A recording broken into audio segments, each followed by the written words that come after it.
नमस्कार, आप देख रहे हैं मुद्दा और मैं हूं आपके साथ नेहा दुबे।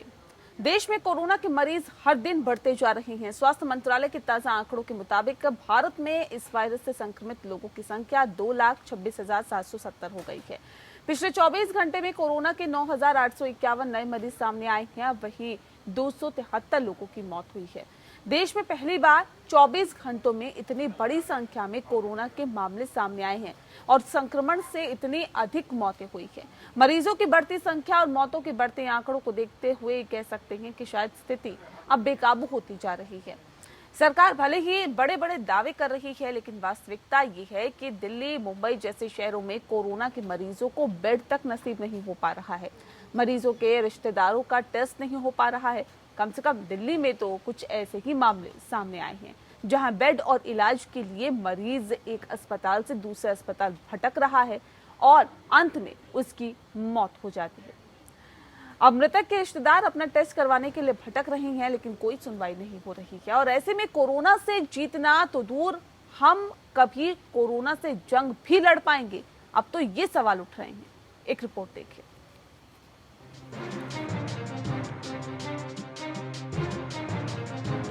कोरोना संकट के लगातार बढ़ते मामलों और दिल्ली सरकार की ओर से कोरोना रोगियों के लिए बेड की उपलब्धता को लेकर दावे करना वास्तविकता से परे नजर आ रहा है। कुछ इसी तरह के संकट से एक परिवार को 2-4 होना पड़ा। पिछले कुछ दिनों में कई ऐसी घटनाएं घटी जहां लोगों को राजधानी के किसी भी अस्पताल में रिजर्व बेड उपलब्ध नहीं होने के कारण जान गंवानी पड़ी। हाल ही में दिल्ली के ग्रेटर कैलाश के 67 वर्षीय कोरोना मरीज को दिल्ली के अस्पताल की लापरवाही का शिकार होना पड़ा।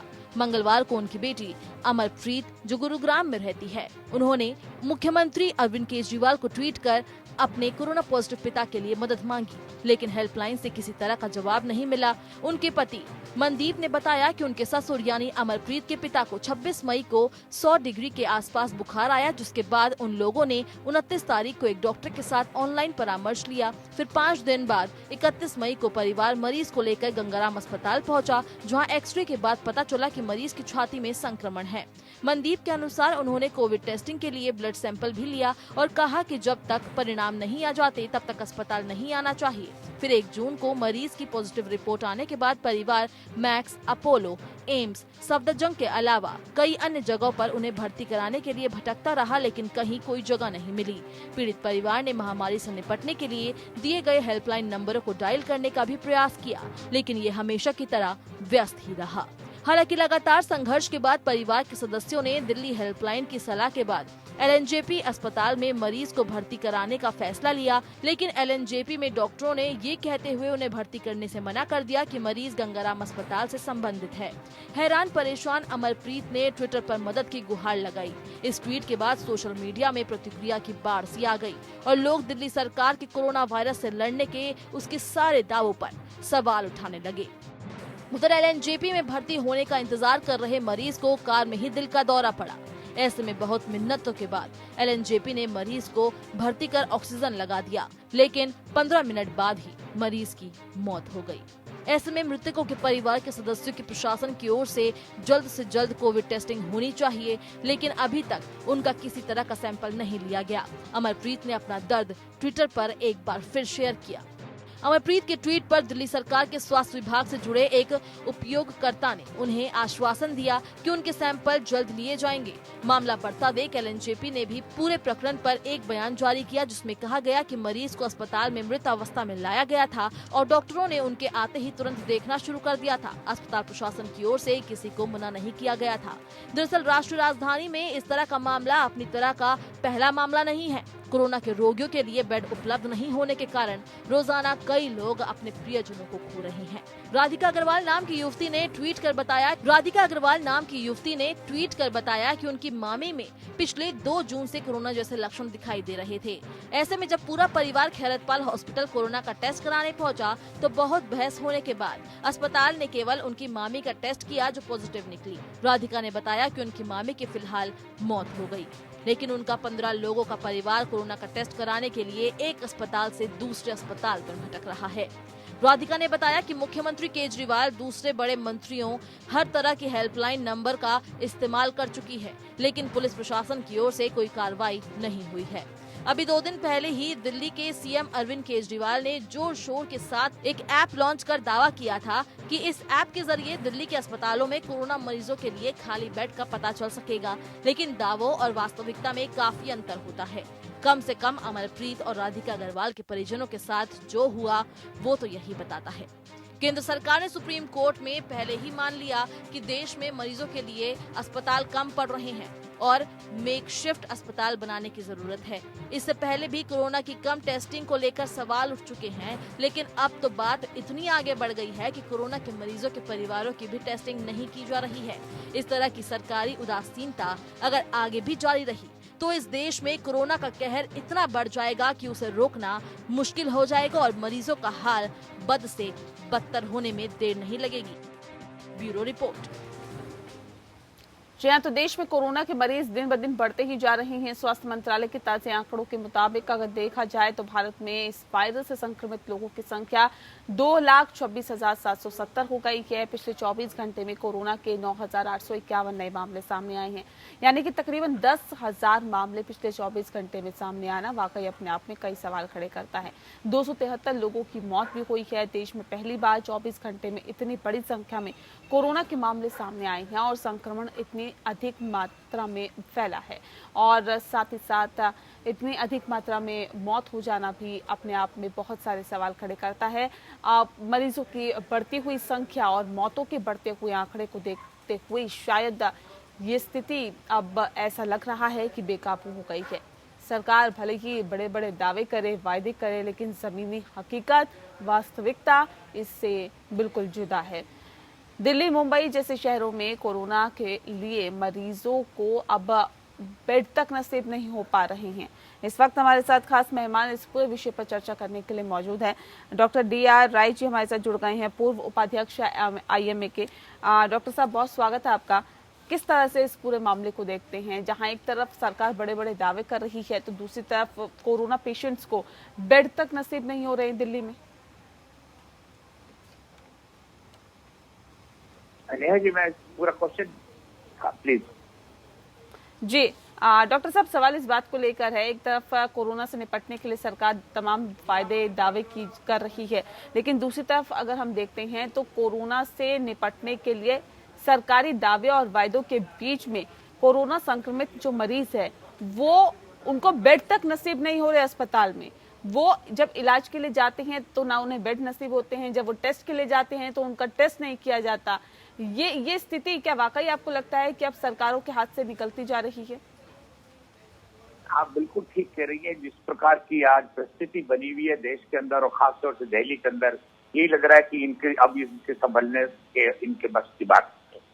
एक जगह तो उन लोगों ने ये कहा कि हमारे पास 6,000-7,000 बेड हमने तैयार कर दिए हैं, और उसके बाद अगर कोई हमारे पास ऐसे डॉक्टर फोन आता है कि सर मेरे को बेड की जरूरत है, तो हम जैसे आदमियों को भी सुबह से लेकर शाम बन जाती है, बेड नहीं मिल रहा है। और हमारे आदरणीय मुख्यमंत्री जी टीवी के ऊपर हर वक्त कह रहे हैं कि मेरे पास आज की तारीख में 5,000 बेड खाली पड़े हैं। भाई साहब, अगर खाली पड़े हैं तो जनता क्यों सड़कों पे भटक रही है? आप वायरल इस प्रकार के मैसेज आ रहे हैं कि एक लड़का एक आदमी अपने मदर के लिए बेड ढूंढ रहा है, कोई फादर के लिए ढूंढ रहा है, एक अस्पताल में घूम रहा है, उसको कहीं बेड नहीं मिल रहा, उसके बाद वो दूसरी जगह जाता है, उसको वहां पे नहीं मिलता है। सरकार की पॉलिसियां मुझे समझ नहीं आ रही कि वो क्या करना चाहते हैं। एक तरफ उन लोगों ने प्राइवेट लैब को पहले परमिशन दे दी, उसके बाद आज कहते हैं प्राइवेट लैब कोई भी उसको खत्म नहीं करेगी, कोई भी उसका टेस्ट नहीं करेगी। अगर वो टेस्ट नहीं करेगी तो उनके पास जो पेशेंट आता है, रूटीन का पेशेंट आता है, उसका टेस्ट कौन करेगा? आपकी सरकार की रिपोर्टें आ रही हैं 4-4 दिन के अंदर, और प्राइवेट लैब दे रही है आपको 24 घंटे के अंदर या शाम को रिपोर्ट दे रही है। तो अगर हमने बीमारी से लड़ना है, हमको इमीडिएटली रिपोर्ट चाहिए ताकि मुझे पता लग सके कि कितने लोग सिम्टोमेटिक हैं इस वक्त, कितने लोग एसिम्टोमेटिक हैं। आज की तारीख में हमको कुछ भी पता नहीं है, लेकिन हम इस प्रकार से कहे जा रहे हैं कि हमारे पास सारी तैयारी हो चुकी है। मैंने एक बार नहीं 2 बार पहले भी टीवी पर एक बार कहा था, अभी ये छोटे नर्सिंग होम्स को लेने की बात कर रहे हैं, बहुत अच्छी बात है। एज ए डॉक्टर हम अपनी सेवाएं देते रहेंगे, हमें कोई दिक्कत नहीं है, लेकिन आपकी पॉलिसी क्या थी कि कोविड के साथ नॉन कोविड को नहीं रखा जाएगा? अरे भाई, तो 50 बेड का हॉस्पिटल है, वहां तो दूसरे पेशेंट बैठे हैं। अगर आपने वहां पे 20% पेशेंट कोविड के डाल दिए तो वो सारे के सारे संक्रमित हो जाएंगे। सेकंड चीज, छोटे नर्सिंग होम लोकेलिटी के अंदर रेजिडेंशियल एरिया में बने हुए हैं, वहां पर नहीं मिलेगा। तो पॉलिसी समझ नहीं आ रही कि सरकार क्या रही है। बिल्कुल, चलिए समझ लेते हैं। हमारे साथ और भी गेस्ट इस वक्त मौजूद है। डॉक्टर विनय अग्रवाल जी हमारे साथ जुड़ गए हैं, पूर्व अध्यक्ष है IMA के। डॉक्टर विनय, बहुत स्वागत है आपका। साथ ही हमारे साथ अशोक ठाकुर जी जुड़ गए हैं, नेता हैं BJP के। अशोक जी, आपका भी बहुत स्वागत है। अनुज पाठक जी हमारे साथ जुड़ गए हैं, राज्य सचिव है आम आदमी पार्टी के, उत्तर प्रदेश से सीधे हमारे साथ जुड़े हुए हैं। अनुज जी, सवाल इस बात को लेकर है कि सरकार की नीतियां क्या है, सरकार क्या करना चाह रही है, ये सवाल अब डॉक्टर साहब उठा रहे हैं। डॉक्टर DR राय का कहना है कि ये समझ से परे हो रहा है। एक तरफ सरकार ये कहती है कि हमारे पास तो पूर्ण इंतजामात हैं, हमारे पास मुकम्मल इंतजामात हैं, और दूसरी तरफ जो ये दावे हैं वो हकीकत में तब्दील होते हुए दिखाई नहीं देते। हकीकत इससे बहुत दूर है।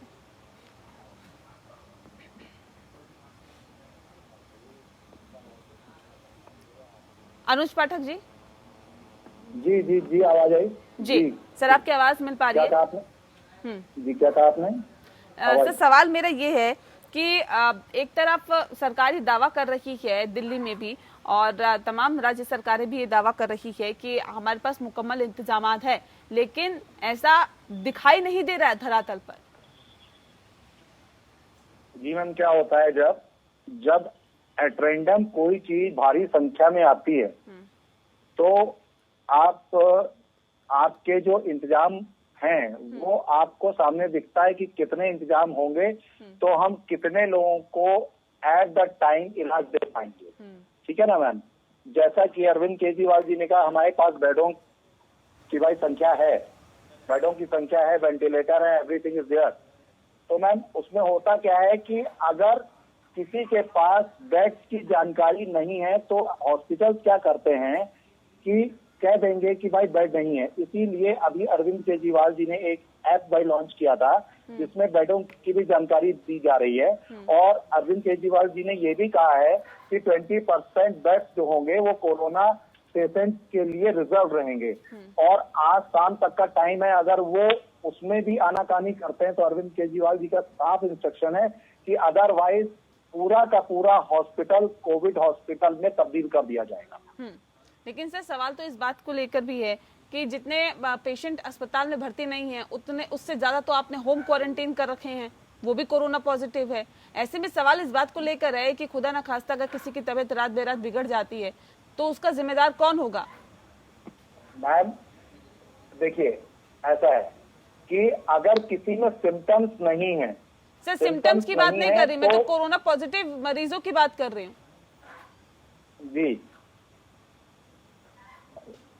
कोरोना पॉजिटिव होम क्वारंटाइन तो है नहीं सर। आप मुझे लगता है आपको अपनी जानकारी दुरुस्त करनी चाहिए। जी, पता नहीं उनको। जी ठीक है। डॉक्टर विनय अग्रवाल जी, जो दिल्ली के हाल है कि कोरोना पेशेंट को भी होम क्वारंटीन करना, लेकिन ऐसे में अभी अनुज पाठक जी का कहना है कि ऐसा तो नहीं है कि जो कोरोना पॉजिटिव है उनको भी हम होम क्वारंटीन कर रहे हैं। देखिए, मेरे ख्याल से अनुज पाठक जी को पूरी नॉलेज नहीं है, नंबर 1। नंबर 2, मेरा ये कहना है सरकार से प्रार्थना है कि पैनिक में ना आए। सरकार के कुछ डिसीजन ऐसे हैं जो पैनिक से रिलेटेड हैं। आप देखिए, उन्होंने एक डिसीजन लिया कि 50 बिस्तर के सारे नर्सिंग होम्स को 20% बेड वो करने हैं, उन्हें रिजर्व करने हैं फॉर कोरोना पेशेंट। आप सबको आभास है कि जितने नर्सिंग होम्स हैं ये सेकेंडरी केयर हॉस्पिटल्स हैं, ये टर्शियरी केयर हॉस्पिटल्स नहीं है। ये रूटीन केसेस, डिलीवरीज और वो करते हैं, जैसे हमारा प्राइमरी केयर, सेकेंडरी केयर होता है, tertiary care, super speciality care होता है। कोरोना के पेशेंट्स को जो होम क्वारंटाइन में है, जो पॉजिटिव केसेस हैं, वो हैं जिनको या थोड़े से सिम्टम्स हैं, ज्यादा को उन्हीं पेशेंट्स को एडमिशन की जरूरत है जिनको टर्शियरी केयर की जरूरत है। अनफॉर्चुनेटली इन 50 बेड के नर्सिंग होम्स में टर्शियरी केयर की सुविधा ही नहीं है या सुपर स्पेशलिटी सुविधा नहीं है। आप अपने बेड्स बढ़ा लेंगे, अगर मैंने कोई पेशेंट अपने हॉस्पिटल में एडमिट किया और वो सीरियस हुआ, उसको वेंटिलेटर की जरूरत है, बाकी चीजों की जरूरत है, तो कहाँ जाएगा वो patient? We is equally the same जैसे घर में है। तो ये सब पैनिक से रिलेटेड डिसीजंस हैं, जो मैं कहता हूं कि सरकार को ऐसे डिसीजंस लेने से पहले काफी सोच, नंबर की संख्या बढ़ाने से कोई फायदा नहीं होगा, लेकिन फायदा दूसरी बात आप समझे, जिन बेड्स के लिए ये नर्सिंग होम जिन सेवाओं के लिए जाने जाते हैं वो सेवाएं कौन देगा? आपने अपने हॉस्पिटल्स में वो सेवाएं अब अवेलेबल नहीं है। अब इन हॉस्पिटल्स को भी आप ले लेंगे उन सेवाओं के लिए, तो अगर 20% बेड कोविड बेड्स हैं और बाकी जो मान लीजिए 50 बेड में 10 बेड कोविड है, तो 40 बेड में लोगों को इतना फियर साइकोसिस है कि वो सोचते हैं तो कोविड हॉस्पिटल है, यहाँ पे सब इन्फेक्टेड हो जाएंगे। और मैं ये भी दावे से कह सकता हूँ कि कोविड और नॉन कोविड पेशेंट्स का अगर मिक्सिंग होगा आपस में, खासकर इन हेल्थ केयर सुविधाओं में, तो ये प्रिवेंट करना बड़ा मुश्किल है कि बाकी लोगों को इन्फेक्शन ना हो। तो मुझे लगता है ये सब जो सुविधाएं हैं या नंबर बढ़ाने हैं, सरकार की इंटेंशन ठीक हो सकती हैं, बट उनके जो पैनिक रिएक्शंस हैं वो ठीक नहीं है। अनुज जी, मैं आपको तो स्पेशली बताना चाहता हूं कि आपका ये कहना कि कोविड के पॉजिटिव पेशेंट्स होम क्वारंटाइन नहीं है, गलत है। कोविड के 55% पेशेंट जो है, 50% केसेस जो है होम क्वारंटीन है, जो पॉजिटिव है दिल्ली के। मैं तो दिल्ली चलिए अनुज जी कुछ कहना चाह रहे, सुन लेते हैं अनुज जी।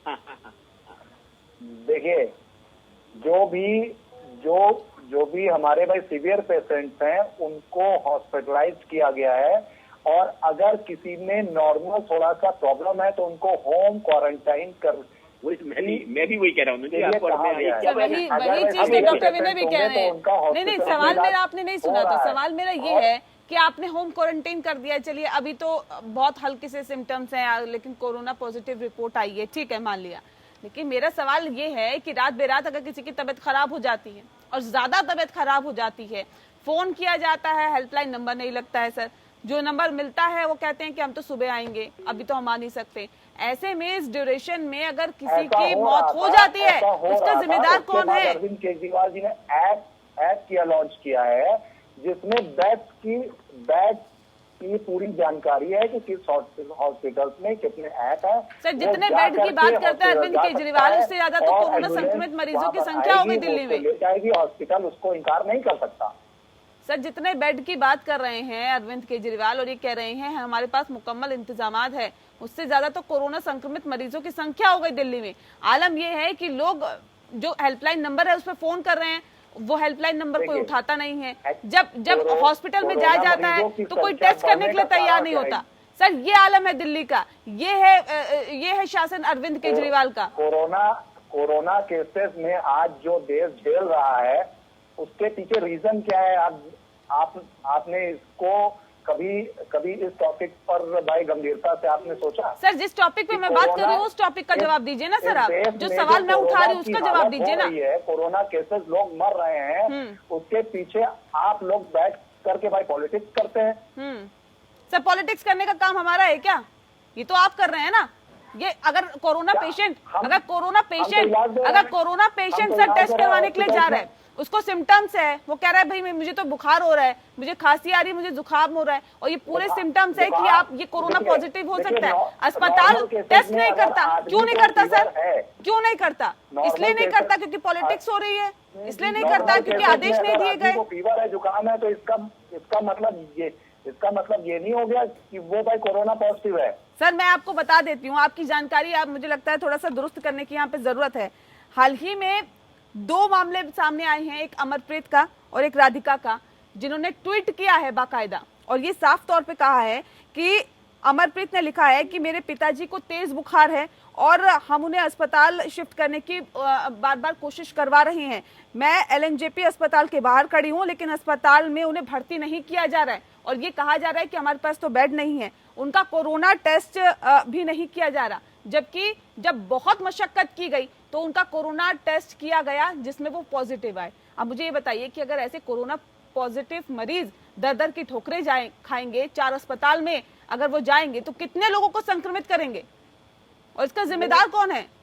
ये एक केस नहीं है, ऐसे सैकड़ों हजारों केस हैं दिल्ली के अंदर। सर, मैं आपको उदाहरण दे रही हूँ, ये मैं आपको उदाहरण देख के बता रही हूँ। आप जो बात कह रहे हैं, आप जो कुतर्क कर रहे हैं, उस पर मैं आपको ये बता रही हूँ कि इस तरह के बहुत सारे एग्जाम्पल है। अगर इस प्रकार की कोई चूक है, देखिए मैं इस चीज से इनकार कतई नहीं कर रहा हूं, अगर इस प्रकार की कोई चूक है तो उसको हम पूरी तरीके से सुधारने का प्रयास करेंगे। ठीक है। अशोक जी, सवाल इस बात को लेकर है कि केंद्र सरकार ने सुप्रीम कोर्ट में ये मान लिया है कि हमारे पास तो अस्पताल की कमी है, लेकिन सर उसके लिए मेकशिफ्ट अस्पताल बनाने की भी जरूरत है, ये भी कही गई है बात। उस दिशा में सरकार का प्रयास कहां तक आगे बढ़ा है? तो देखिए, सबसे पहले तो केंद्र सरकार जो काम कर रही है या जो भी सपोर्ट राज्यों को दे रही है, लेकिन जहां तक स्वास्थ्य सुविधाओं की बात है, ये राज्यों का विषय है और अल्टीमेटली ये राज्यों को करना है। केंद्र सरकार उसमें सहयोग दे सकती है। आज अभी हमारे साथी जिस तरह से बता रहे हैं दिल्ली के अंदर, आपने केवल 2 केसेस का उदाहरण दिया है। ऐसे सैकड़ों केस ऐसे हैं जो लोग हॉस्पिटल के बाहर खड़े हैं। ये जिस ऐप की बात कर रहे हैं, जो ऐप डाटा दिखाता है वो हॉस्पिटल के डाटा से मैच नहीं करता है, और हॉस्पिटल में जाते हैं तो कहते हैं बेड नहीं है, वेंटिलेटर नहीं है, आईसीयू की सुविधा नहीं है। लेकिन मेरा सवाल यही है सर कि ये दिक्कतें जो हैं वो बनी हुई क्या है? ऐसे में केंद्र सरकार की तरफ से किस तरह की कोशिश की जा रही है? क्योंकि मेकशिफ्ट अस्पताल बनाने की बात की जा रही है, इस और कितना प्रयास हुआ है सर, ये सवाल है मेरा।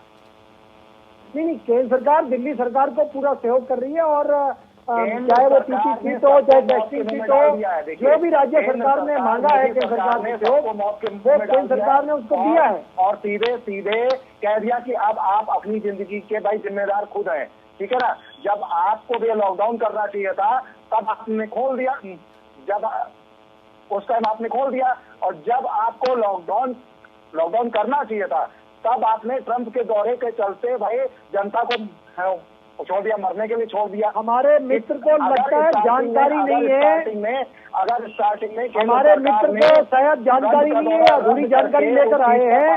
इनको ये बात पता होनी चाहिए कि केंद्र सरकार का लॉकडाउन डिक्लेयर करने से पहले दिल्ली सरकार ने लॉकडाउन डिक्लेयर किया था, वो स्टैंड ना होती।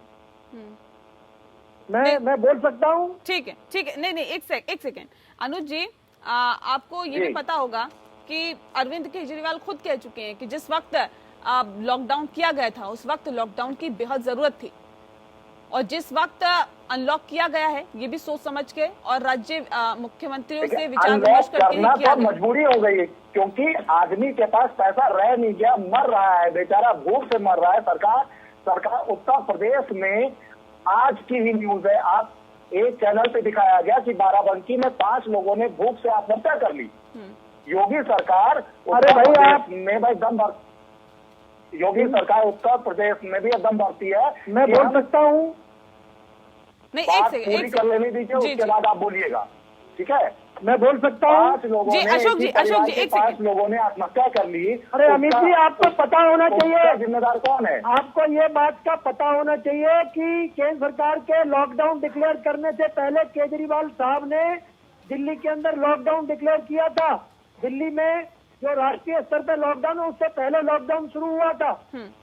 केंद्र से पहले दिल्ली सरकार ने यह फैसला लिया था, पहली बात। दूसरी बात, अनलॉक करने की जो आप बात कर रहे हैं, तो सबसे ज्यादा अगर किसी ने अनलॉक करने की डिमांड करी तो दिल्ली के मुख्यमंत्री केजरीवाल ने करी। ठीक है, आप जो बताइए, केजरीवाल साहब ने जो किया के बारे में क्या कहेंगे? शायद आपको जानकारी नहीं है। आपको जानकारी नहीं है सर। ठीक है, दिल्ली सरकार मेट्रो चलाने की बात कर रही है। ठीक है सर, ठीक है डॉक्टर डी.आर. राय जी, अलाउ नहीं किया अभी। ठीक है डॉक्टर डी.आर. राय जी, ठीक है, एक सवाल मेरा आपसे है राय साहब कि किस तरह से इसे देखें कि आज के वक्त अगर टेस्ट नहीं हो पा रहे, पहले ही कहा जा रहा था कि टेस्ट जो है वो ज्यादा करने की हमारे पास सहूलियत नहीं है, आज तो सहूलियत है, बावजूद इसके जो राज्य सरकारें हैं ये टेस्ट बहुत ज्यादा नहीं करवाने के मूड में है। क्यों, क्या वजह इसके पीछे मानते हैं? क्या कोरोना पर भी राजनीति करने से बाज नहीं आ रही राज्य सरकारें? नेहा जी, आपने बहुत बिल्कुल ठीक बात कही। मुझे अफसोस होता है कि एज ए डॉक्टर हम जब बीच में बैठे होते हैं तो राजनीति करने वाले सिर्फ राजनीति करते हैं और उनको जनता के बारे में बिल्कुल कुछ भी ध्यान नहीं है।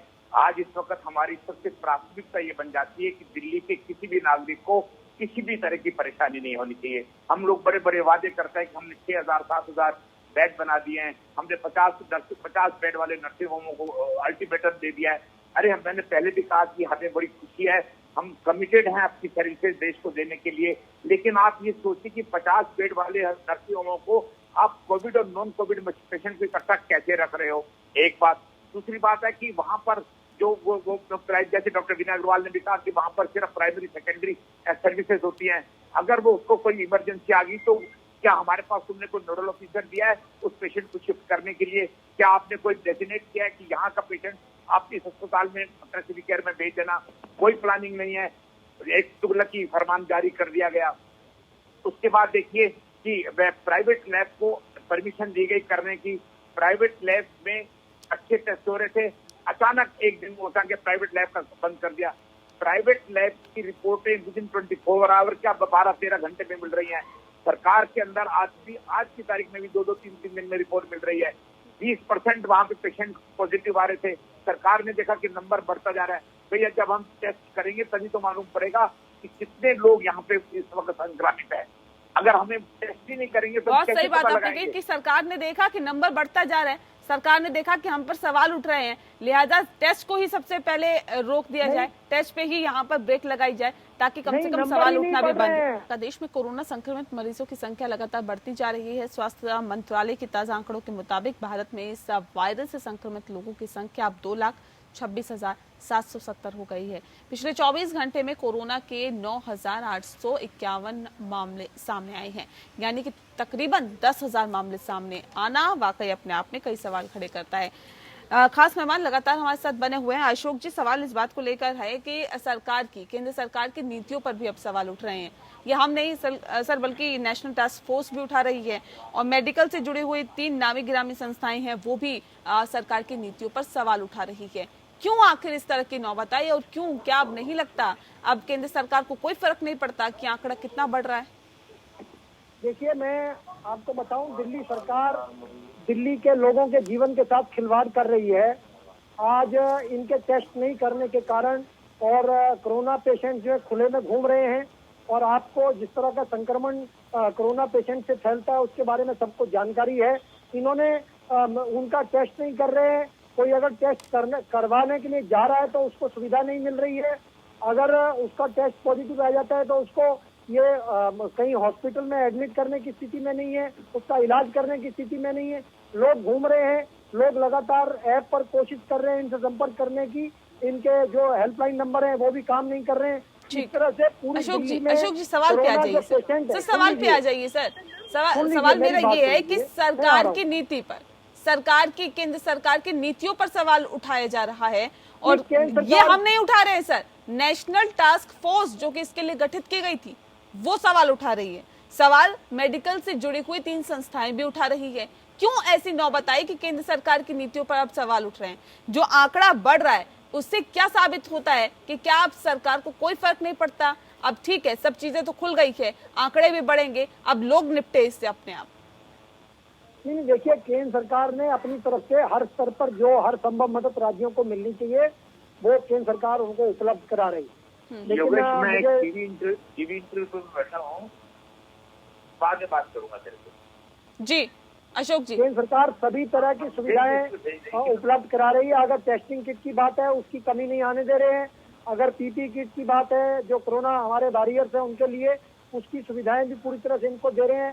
फंड की किसी प्रकार की कोई कमी नहीं रखी है, हर स्तर पर इनको फंड उपलब्ध कराए गए हैं। लेकिन अगर राज्य सरकार ने दिल्ली सरकार को कोई भी फंड उपलब्ध नहीं कराया है, ये आप बिल्कुल गलत बोल रहे हैं। मैं आपको एक एक आंकड़े के साथ केंद्र सरकार ने जनता को मरने के लिए छोड़ दिया है। आप लोग राज्य की सरकारों के ऊपर छोड़ दिया है। नहीं, राज्यों को पूरी सुविधाएं कराई हैं आपने। सरकार राज्य सरकार अपने 63 लाख काम करने का प्रयास कर रही है। 63 लाख लोगों को मुफ्त राशन दिल्ली भारत सरकार ने उपलब्ध कराया। आपने उसको बांटने तक राशन देने से कोरोना का इलाज नहीं होता।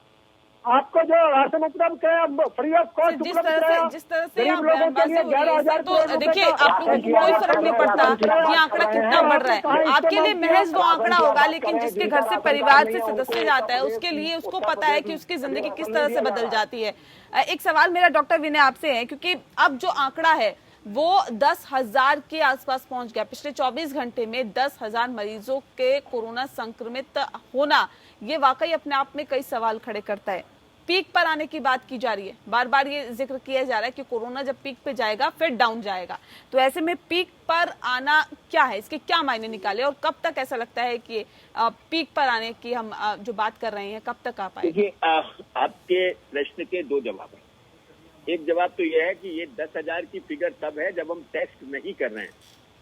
जिन सिटीज में, मेट्रोपॉलिटन सिटीज में टेस्ट अवेलेबल है, वहां पे मना कर दिया जाता है कि अब टेस्ट ज्यादा नहीं करें, या उन लोगों के करें जो हॉस्पिटलाइज्ड हैं, या जो हमारे दूर दूर में गांव हैं, या जहां पे ये प्रवासी मजदूर गए हैं, इन सब लोगों के सिटीज में, कस्बों में और गांव में टेस्ट अवेलेबल नहीं है। तो आप सोचिए 10,000 की फिगर बड़ी भ्रामिक फिगर है, और ये इस भ्रम में हम हैं कि अब 10,000 तक हो गए, लेकिन कहीं ज्यादा इसके नंबर्स हैं। दिल्ली की फिगर्स ये बताती हैं कि दिल्ली के किसी भी, अनुज जी और अशोक जी आप तो आपस में दूसरे इश्यूज सेटल करेंगे, लेकिन सच्ची बात क्या है, आप दिल्ली के किसी भी प्राइवेट अस्पताल में आज मुझे एक वेंटिलेटर का बेड दिला दीजिए तो मैं कहूंगा कि आपने सच में बहुत अच्छा सुचारू रूप से अरेंजमेंट किया है। इतने बेड्स अवेलेबल हैं, एंड बेड्स अवेलेबल से मतलब इतने बेड्स भरे हुए हैं हॉस्पिटल में पेशेंट से, और जिसका ना दिल्ली सरकार है ना सेंट्रल सरकार है। हम आपस में टेबल टेनिस की गेंद को इधर से उधर कर रहे हैं, लेकिन अगर सच्चाई में देखें तो एक आम नागरिक, गरीब की तो बात बाद में है, वो तो सफर कर ही रहा है। जो आदमी पे कर सकता है, जो मिडिल क्लास है, हायर मिडिल क्लास है, आज उसको भी मेडिकल सर्विसेज मिलने में दिक्कत हो रही है बहुत। यही नहीं, मैं तो मेडिकल कम्युनिटी के बारे में बात कर रहा हूँ। मैं तो खुद परेशान हूँ कि अगर कल मुझे कुछ सेवाओं की जरूरत पड़ेगी तो मैं किस अस्पताल में जाऊंगा, कहाँ दाखिल होऊंगा, क्या चीज होगी, कैसे ढूंढूंगा। इस तरीके की व्यवस्था आज के दिन है।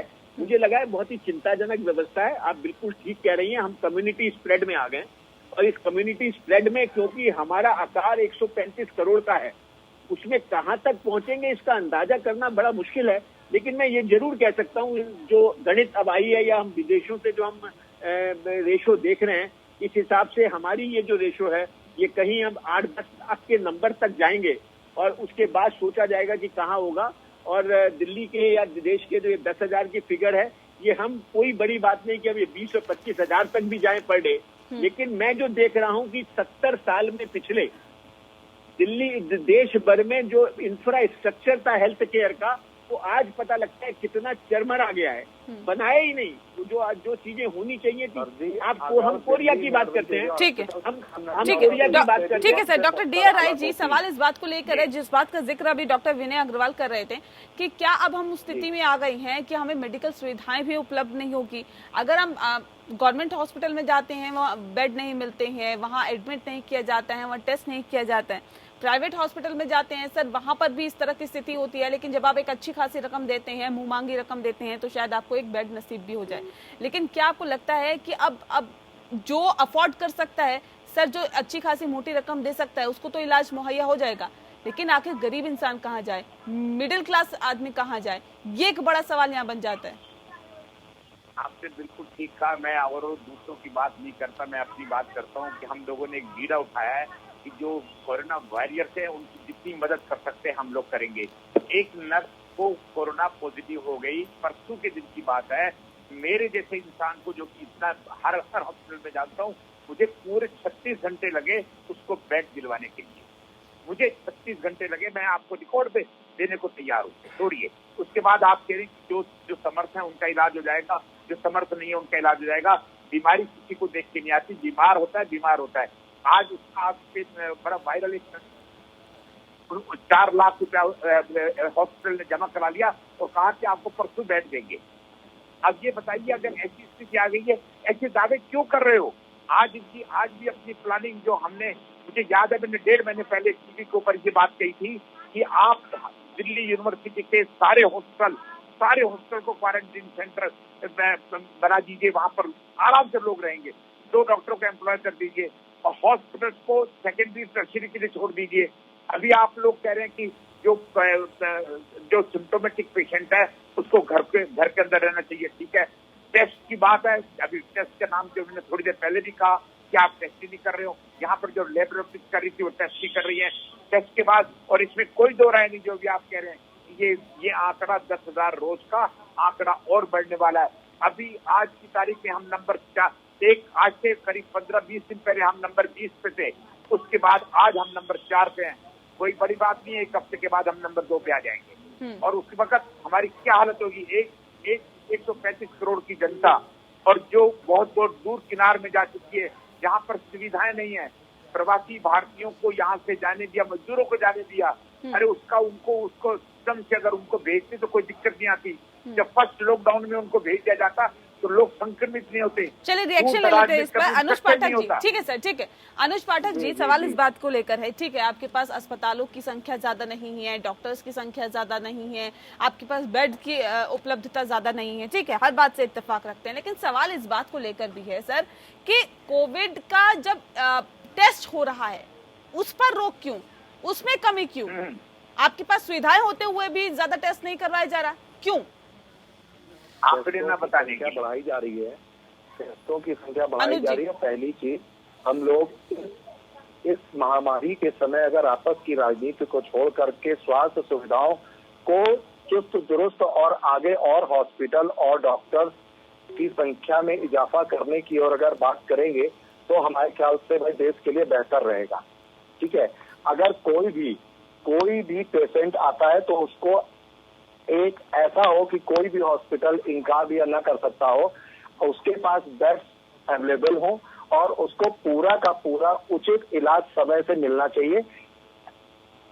यही ये कहना चाहता हूँ मैं जी। इससे ज्यादा इस टाइम कोरोना के टाइम लोग मर रहे हैं, चाहे कैसे भी मर रहे हैं, इस टाइम किसी भी प्रकार की पॉलिटिक्स नहीं होनी चाहिए। हर राज्य सरकार अपने स्तर से अच्छा करने का प्रयास कर रही है।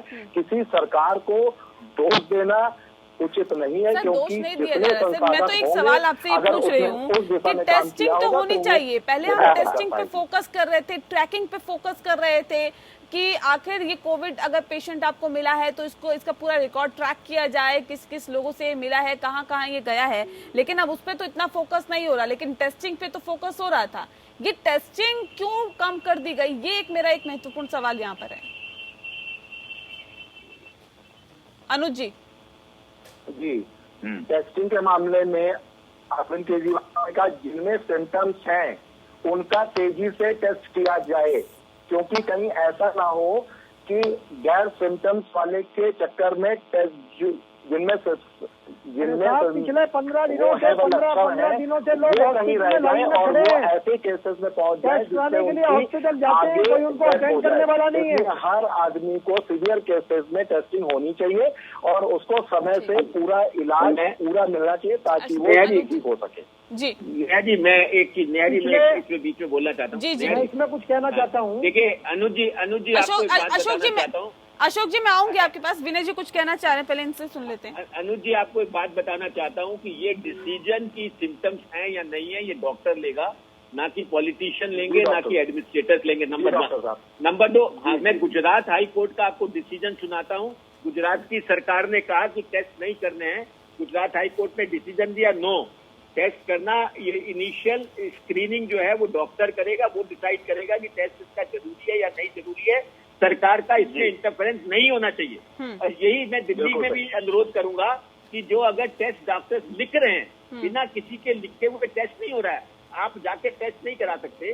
जब डॉक्टर लिख रहा है, फॉर्म भर रहा है, पूरे डिटेल्स बता रहा है, सिम्टोमेटोलॉजी बता रहा है, फिर उसका टेस्ट रोकना वो उचित नहीं है। और बड़ी दर्दनाक बात बताता हूँ, आज ही अखबार में खबर है कि 3 डेड बॉडीज को जो क्रेमेट किया गया, जो कि कोरोना पॉजिटिव थे, उनका ये कह के उसको सेंसस में नहीं लिया गया क्योंकि ये प्राइवेट लैब से टेस्ट कराए गए, ये कंफर्म नहीं हुआ गवर्नमेंट लैब से। ये कहाँ का उचित है ये चीजें? इन चीजों से एक जनरल पब्लिक का, हमारी डॉक्टर कम्युनिटी का जो मन है वो भर जाता है और वो कहीं ना कहीं अस्थिरता में लाता है, जो कि उचित नहीं। बिल्कुल। और अनुज जी को ये तय भी करना चाहिए, सोचना चाहिए, क्योंकि अब जो जितने भी केसेस निकल के सामने आ रहे हैं उसमें सिम्टम्स नहीं है। और ठीक है सर, एसिम्टोमेटिक जो पेशेंट है वो निकल के कोरोना पॉजिटिव सामने आ रहे हैं, जो कि अपने आप में भी बहुत सारे सवाल यहाँ पे खड़े करते हैं कि अगर आप सिम्टम्स के आधार पर ही टेस्ट करेंगे तो ये कैसे मुमकिन है, ये कैसे मुमकिन है? अशोक जी कुछ कहना चाह रहे हैं? मैं हमारे मित्र को ये बता देना चाहता हूँ कि पिछले अनेक दिनों से 10-10, 15-15 दिन से जिनको सिम्टम्स है वो लोग हॉस्पिटलों के चक्कर काट रहे हैं, उनको टेस्ट करने की वहाँ सुविधा नहीं है। इस बात की जानकारी शायद इनको होनी चाहिए दिल्ली सरकार को। दूसरा मेरा ये कहना है कि जिस ये मोहल्ला सभा और मोहल्ला क्लिनिक की बात करते थे, दुनिया भर से ये लोगों को बुलाकर वो मोहल्ला क्लिनिक दिखाते थे, वो सारे मोहल्ला क्लिनिक नजर आते हैं, आज दिखाई नहीं दे रहे। आज जो प्राइमरी हेल्थ केयर की भी बात करने हैं तो वो भी लोगों को उपलब्ध नहीं है। प्राइवेट हॉस्पिटलों को ये तुगलक के फरमान जारी कर रहे हैं, कह रहे हैं 20% आप बेड जो रिजर्व कर दीजिए, जो लोगों को वहाँ पर इलाज मिल रहा है वो भी लोगों को नहीं मिलेगा। जो गंभीर बीमारियों से ग्रस्त लोग हैं वो बेचारे कहाँ जाएंगे। और ये बिल्कुल आनंद फानन में जिस तरह के ये फैसले ले रहे हैं उससे दिल्ली की जनता का जीवन खतरे में पड़ रहा है। मेरा ये कहना है कि इनको थोड़ा सावधान होना चाहिए। इनको जो जिस प्रकार के झूठे आंकड़े दे रहे हैं, अब ये ऐप की बात कर रहे हैं। सर ये भी आरोप लग रहे हैं ना केंद्र सरकार पे, तो अब केंद्र सरकार के हाथ से निकल चुकी है स्थिति और उसके बाद अब राज्यों के सर पे फोड़ा जा रहा है ठीक रहा, ये भी आरोप लगा रही है राज्य सरकारें। अशोक जी, अखबार उठाइए और आप देख लीजिए कि हर राज्य में कोरोना पेशेंट की संख्या बढ़ रही है। अगर हर राज्य में बढ़ रही है तो सीधा सीधा प्रश्न चिन्ह केंद्र के ऊपर जाता है कि हर राज्य में कोरोना पेशेंट की दिल्ली में 15% बढ़ रहे हैं, पूरे देश के 15% दिल्ली में बढ़ रहे हैं। अकेले दिल्ली में एक दिन में 1500 केस आ रहे हैं। देखिए नहीं एक मिनट में बीच में बोलूंगा। जी बिल्कुल रखिए। नेहा जी और अनुज जी, आपने लॉकडाउन के नियमों को लागू नहीं किया। नहीं एक करके अपनी बात रखिए। नेहा जी 1 मिनट बोलूं मैं। जी आप अपनी बात रखिए। मैं आपको ये बताना चाहता हूँ कि केरला में तो सेंट्रल गवर्नमेंट नहीं है, उड़ीसा में तो बीजेपी की सरकार नहीं है, लेकिन उन्होंने कैसे कंट्रोल किया है अपने संक्रमण को, वहाँ पे बहुत कम रेट है। आम आदमी पार्टी की बात नहीं कर रहा हूँ सर, मैं दूसरी बात कर रहा हूँ। मैं अब जो ये आप कर रहे हैं कि कोई सेंटर पे कर रहा है और कोई स्टेट पे कर रहा है, लेकिन जिन सरकारों ने किसी भी पार्टी की सरकारें हैं जिन्होंने उचित कदम उचित समय पर उठाए हैं अपनी ज्योग्राफी को देखते हुए, वो उसको संक्रमण को कंटेन कर सके हैं। जहां जहां ये पॉलिटिकल इश्यूज बने हैं वहां पे संक्रमण को कंट्रोल करने में दिक्कत हो रही है। दिल्ली है, बंबई है, ये सब उसी से ग्रसित हैं उन चीजों से, जिसकी वजह से यहाँ पर नंबर्स बढ़ रहे हैं, सुविधा पूरी नहीं मिल पा रही है और गवर्नमेंट भी, सरकार भी पैनिक में डिसीजन ले रही है, जो ठीक नहीं। ठीक है अनुज जी, क्या लगता है कि इच्छा शक्ति की कमी है क्या?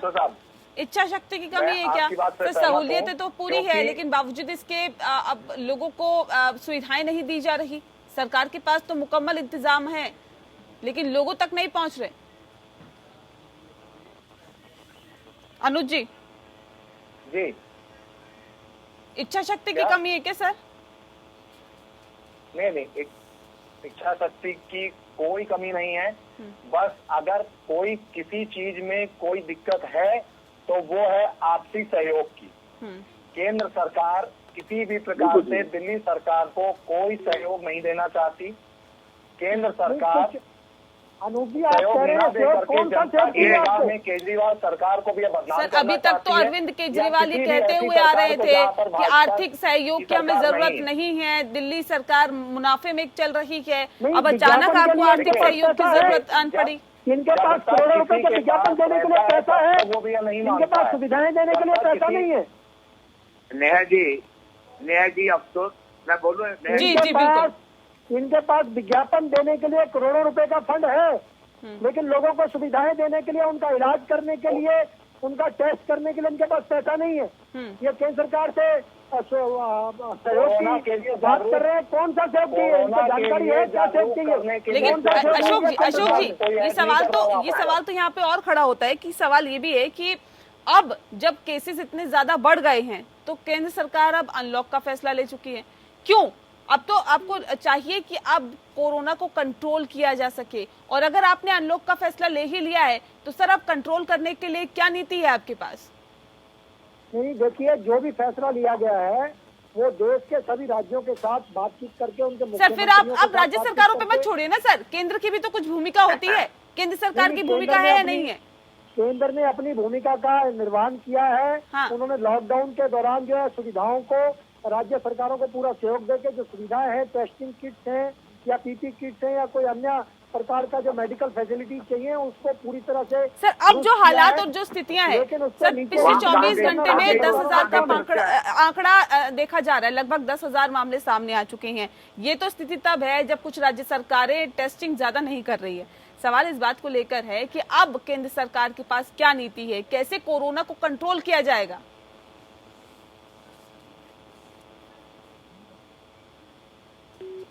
अशोक जी, नहीं, मुझसे आप बात कर रहे हैं? हेलो सर, आपकी आवाज मिल पा रही है? आप सवाल का जवाब दीजिए। हाँ, आप अगर मुझसे पूछ रहे हैं तो मैं आपसे फिर कह रहा हूँ, केंद्र सरकार ने अपनी नीतियों में स्पष्ट किया है, हर तरह का सहयोग किया है। जब लॉकडाउन की आवश्यकता थी लॉकडाउन भी किया है, और राज्य सरकारों से बातचीत करके जिस तरह की उनको आवश्यकता थी उसी पैटर्न पर लॉकडाउन को अनलॉक करने की भी बात हुई है। लेकिन उसके साथ साथ जो सावधानियां बरतनी चाहिए, जो एडवाइजरीज है, वो लगातार केंद्र सरकार जारी कर रही है। किसी प्रकार की कोई टेस्टिंग किट या कोई अन्य सुविधा चाहिए वो भी उपलब्ध करा रही है। लेकिन अगर राज्य सरकारें झूठ बोलेंगी, वो कहेंगी कि हमारे पास 10,000 बेड है, होंगे 2,500, ये अगर जनता को भ्रमित लॉकडाउन करना चाहिए था तब तो किया नहीं, फिर उनका क्या सहयोग करेंगे? आज दिल्ली सरकार एक तरफ कहती है हमारे पास सब सुविधाएं हैं, कम से कम देखिए ये जो विषय है लोगों की जिंदगी के साथ जुड़ा हुआ है, इस विषय पर राजनीति करने से आप लोगों को बाज आना चाहिए। मुझे जहाँ तक लगता है इस पर राजनीति से ऊपर उठ के सोचने की जरूरत है, नीति बनाने की जरूरत है, और आप लोगों के सहयोग की जनता को जरूरत है। और ऐसे में एक सवाल मेरा डॉक्टर विनय आपसे है कि एक लंबा वक्त मिला सरकार को, लॉकडाउन किया गया, लॉकडाउन में लोग घरों में रहे, महफूज रहे, लेकिन ऐसे में आंकड़ा तब भी आ रहा था, हालांकि वो आंकड़ा बहुत ज्यादा नहीं था अब के अकॉर्डिंग अगर हम देखें तो। क्या आपको एक सवाल ये कि क्या आपको लगता है कि वो लॉकडाउन सफल रहा, कि हमारे पास एक मुकम्मल वक्त मिला हमें बेहतर इंतजाम करने का, और क्या आपको लगता है कि उस वक्त का बेहतर तरीके से इस्तेमाल किया गया है? देखिए, लॉकडाउन बिल्कुल आवश्यक था और लॉकडाउन का बहुत फायदा हुआ। आपने खुद कहा कि लॉकडाउन के समय में अगर हम देखें तो परसेंटेज ऑफ केसेस कम हो रहा था। हमारे पास मीन्स नहीं थे, हमको आकार का पता नहीं था बीमारी का, हमारे पास हॉस्पिटल में सुविधाएं नहीं थी, टेस्टिंग किट्स नहीं थे। इस जो हमने 2 महीने का लॉकडाउन का पीरियड किया, इसमें हमने काफी चीजें सुदृढ़ कर ली। पीपीई किट्स इस देश में नहीं बनते थे, N95 मास्क बाहर से आते थे, टेस्टिंग किट्स बाहर से आते थे, और यही नहीं, हॉस्पिटल्स का अंदाजा नहीं था कि किस प्रकार के हॉस्पिटल्स को क्या क्या चीज चाहिए। हम WHO की तरफ देखते थे या वेस्टर्न कंट्रीज की तरफ देखते थे वो कैसे कर रहे हैं, लेकिन हम इस 1.5 महीने और 2 महीने के दौरान आज हमारे पास पीपी किट की कमी नहीं है, आज हमारे पास N95 मास्क की कमी नहीं है, आज हमारे पास जितने भी प्रोटेक्टिव गियर है वो सब अवेलेबल हैं। और यही नहीं, आज हमारे पास टेस्टिंग किट्स भी अवेलेबल है। अनफॉर्चुनेटली किट अवेलेबल है, हम मना कर रहे हैं टेस्ट करने के लिए। जब किट अवेलेबल नहीं थे तो हम कहते थे कि इस मोहल्ले के सारे लोगों पे टेस्ट करो, क्योंकि यहाँ पे एक मोहल्ले में एक आदमी का पाया गया है, तो क्वारंटाइन कर दो, इसको सील कर दो, मोहल्ले को, बिल्डिंग को सील कर दो। लेकिन आज के दिन उल्टा हो रहा है, जब टेस्टिंग की जरूरत है और हमें आइडेंटिफाई करने की जरूरत है, वो जो सर्वेलेंस स्ट्रक्चर बनाया गया था उस समय कि एक घर में अगर पाया गया तो उसके आसपास के घरों में उसके कॉन्टैक्ट की लिस्ट को उन सबको देख के किया जाए, वो एक्चुअली अनुज जी मैं आपसे जरूर कहूंगा, मैं तो दिल्ली से संबंधित हूं और आपकी कई सरकार की कमेटियों का भी सदस्य हूं, कि वो सिस्टम चरमरा गया है। आज ये सिस्टम नहीं है कि अगर मेरे घर में कोई पॉजिटिव है तो उसके आसपास के लोगों की लिस्ट लेने टीचर्स आएंगे, वो देखेंगे, उनके टेस्ट कराएंगे, बाकी करेंगे। हम उससे दूर जा चुके हैं, बल्कि हमको ये चाहिए कि अगर सर्वेलेंस अच्छा होगा, जो केरला ने किया, जो उड़ीसा ने किया, जो उत्तरांचल में कर रहे हैं, जो पंजाब ने किया, उस तरीके का अगर सर्वेलेंस हम अभी भी कर सकेंगे दिल्ली में, उस पर ध्यान देंगे, ना कि हम इस तरीके की कहेंगे कि अगर आप 20% बेड नहीं देंगे तो आपका पूरा कोविड अस्पताल बना देंगे। ये तो हिटलर वाली वो तुगलकी फरमान है, उससे काम नहीं चलेगा। 50 बेड के अस्पताल को आप टर्शरी केयर दे ही नहीं सकते, आप बना दीजिए उनको, जो करना है, नंबर बढ़ जाएगा। तो इसलिए मुझे लगता है कि हमको काफी सोच विचार के सारे काम करने पड़ेंगे। आपके पास स्ट्रक्चर है, आपके पास वॉलंटियर्स हैं, आप उस चीज को, पब्लिक हेल्थ सिस्टम को सुदृढ़ कीजिए। अगर कोई टेस्ट पॉजिटिव आया, उसके आसपास उसके घर के लोगों के टेस्ट कीजिए, ना कि ये कहें कि अब टेस्ट बंद कर दो क्योंकि 20% टेस्ट पॉजिटिव आ रहे हैं, जो कि उचित चीज नहीं है। ठीक है, केजरीवाल साहब ने दिल्ली के हाँ ठीक है, अशोक जी कुछ कहना चाह रहे हैं? केजरीवाल सरकार ने दिल्ली के लोगों को मरने के लिए छोड़ दिया है, उनको दिल्ली के लोगों की कोई चिंता नहीं है। ठीक है, ठीक है, DRI साहब, ठीक है सर, ठीक है, DRI जी, सवाल इस बात को लेकर है कि जो हालात और जो स्थितियां फिलहाल देश में बनी हुई है, क्या आपको लगता है कि जिस मेकशिफ्ट अस्पताल की जरूरत की बात की जा रही है और सुप्रीम कोर्ट में भी ये कहा गया है, क्या वाकई लगता है कि देश में इसकी जरूरत है? DRI जी, ये हाँ, देखिए, मैं दो बातों के ऊपर और आपको प्रकाश डालना चाहता हूँ। कि लॉकडाउन बिल्कुल जरूरी था, अच्छा किया, उसकी वजह से हमने कंटेन कर लिया। लेकिन उसी लॉकडाउन के पीरियड में अगर प्रवासी मजदूरों को सिस्टम से हमने भेज दिया जाता तो आज देश में स्थिति हो रही है ये नहीं होती, जो इसके ऊपर गवर्नमेंट फेल हो गई है। तो वो लोग वहां बैठे रहे, लाखों के लोग संख्या में बैठे रहे, एक लॉकडाउन गया, दूसरा गया, तीसरा गया, और उसके बाद जब भेजने लगे तो एक बात हाथ भेजने लगे। जब इन्फेक्शन बढ़ चुका है तब भेज रहे हो। फर्स्ट लॉकडाउन में इन्फेक्शन रेट बहुत कम था, उस वक्त प्रवासी मजदूरों को भेजा जाता तो हो सकता है कि ये बर्डन भी नहीं आती और वो नहीं बनता। दूसरी चीज आ रही है कि हमारी जो केजरीवाल सरकार जी कह रहे हैं हमारे प्राइवेट नर्सिंग होम को हम ये कह लेंगे, मैं उनको सिर्फ इतना बता देना चाहता हूँ कि हम जरूर इस वक्त महामारी से घिरे हुए हैं और कोरोना से बहुत पीड़ित है। देश, हिंदुस्तान ही नहीं पूरा विश्व पीड़ित है, लेकिन हमारे बुजुर्ग पॉपुलेशन जो दूसरी बीमारियों से पीड़ित है, जो आज घर के अंदर लोग पड़ी है, आपको नहीं पता, मैं आपको अब डेटा देता हूँ कि पिछले 29 मई तक कितनी डेथ हुई है, किस किस बीमारी से, उन बीमारियों को बेचारे घर से बाहर नहीं निकल रहे, तो उनके बारे में देखिए। बिल्कुल, उसके बारे में सोचने की जरूरत है और यहाँ पे राजनीति से ऊपर उठकर सोचने की जरूरत है। जी नया जी 3,14,000 आपके कोरोना से मरे, लेकिन 3,60,000 कॉमन कोल्ड से लोग मर गए, 3,40,000 मलेरिया से मर गए, उसके बाद रोड एक्सीडेंट को छोड़ दीजिए, उसके बाद आप एल्कोहल HIV से मरे, स्मोकिंग 4 लाख। अब ये बीमारियां जो रोज हर वक्त घरों में पड़ी होती थी, आज सिर्फ वो वहां पे तड़पने के लिए छोड़ दिया है, उनको कोई देखने वाला नहीं है। भाई जो रेजिडेंशियल हॉस्पिटल है उनको रेजिडेंस की तरह रहने दीजिए, उनको इस प्रकार से बदलने की कोशिश मत कीजिए। मैंने पहले भी कहा आपको, या तो आप एक पूरी एडवाइजरी बना के सिस्टम बनाइए कि यहाँ का पेशेंट अगर टर्शियरी केयर की जरूरत पड़ती है तो ये हॉस्पिटल जाएगा और वो उसको बेड के लिए बनाना नहीं करेगा। यहाँ तो जब वेंटिलेटर है ही नहीं, आप कहाँ से पेशेंट को भेज दोगे? आज सारे आप पूरे दिल्ली के अंदर घूम के देख लीजिए, कुछ नहीं मिल रहा है। आज भी मैं निवेदन करता हूँ आपसे, दूसरी गवर्नमेंट के जितने भी हमारे नुमाइंदे बैठे हैं, कि कृपा करके राजनीति छोड़ दीजिए। बिल्कुल, राजनीति से ऊपर उठ के सोचने की जरूरत है, और सोचने की जरूरत ही नहीं बल्कि ये भी तय करने की जरूरत है कि आपको उन सोच विचार को, उस रणनीति को आखिर किस तरह से अमल में लाना है, इस पर भी कहीं ना कहीं गहन मंथन की जरूरत है। इसी के साथ बहुत शुक्रिया आप सभी मेहमानों का हमारे साथ इस खास चर्चा में शामिल होने के लिए। इसी के साथ मुद्दा में इतना ही। नमस्कार।